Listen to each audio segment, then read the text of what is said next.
So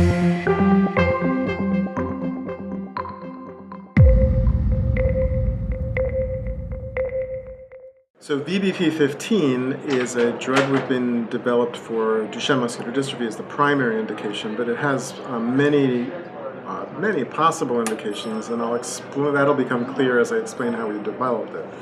Now, what's standard of care for Duchenne muscular dystrophy currently is glucocorticoids, and glucocorticoids like prednisone are used in many different disorders.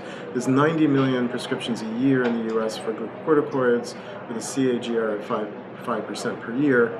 So it's a very, glucocorticoids are used for almost everything. There's fastest Nobel Prize awarded in 1950, 4 patients with arthritis treated with glucocorticoids, and they gave the Nobel Prize. But there's a lot of side effects with them.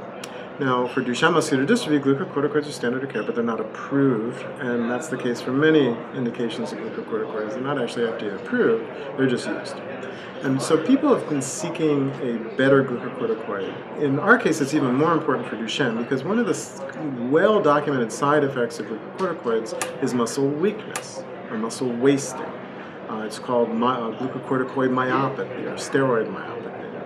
Well, if Duchenne muscular dystrophy patients are getting stronger, aren't they also showing the side effect of muscle weakness? And is the side effect of weakness counterbalancing the efficacy we see with increased strength? So the thought was if we could get rid of side effects, including muscle weakness, glucocorticoids would become better. And using Duchenne as sort of the primary indication. So we peeled away 3 different subactivities of glucocorticoids, and this was really the brainchild of John McCall. He's one of the co-founders, along with myself and Kanawin Nagaraju, and the developer of VBP15. And the 3 different subactivities are transactivation, which is the activity we all learn about in textbooks, where your ligand binds the soluble receptor, dimerizes it, goes into the nucleus, and acts on all these downstream gene targets. It turns out that what we've learned in medical school is mostly side effects. So what we think glucocorticoids are doing is really mechanism of action and side effects. So we want to get rid of that.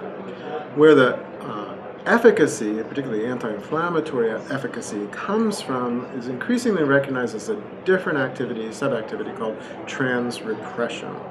And transrepression is when the ligand receptor complex binds to other pro-inflammatory receptor complexes like NF-kappa B and inactivates them. So it's transrepression represses NF-kappa B, and that seems to be most of its anti-inflammatory activity. There's a third activity, so we want to keep that one. We want to keep transrepression. So the third activity, which has been poorly studied, is that steroids are lipophilic. They're like little lipids, and they go through the plasma membranes, and they spend time in the plasma membrane and alter their properties. So what we did is looked at that subactivity, and we found that prednisone destabilized plasma membranes, whereas VBP15 stabilized them. That's particularly important for Duchenne muscular dystrophy because the primary problem is unstable plasma membranes. So this drug now, we've peeled away the 3 layers of the onion, we've gotten rid of transactivation or side effects, we've retained transrepression or anti-inflammatory, and we've improved the membrane stabilization properties. And so that drug is VBP15. So we expect to go into human trials in August of this year in phase 1, and that'll be in normal volunteers and should be in Duchenne kids very late this year, early next year.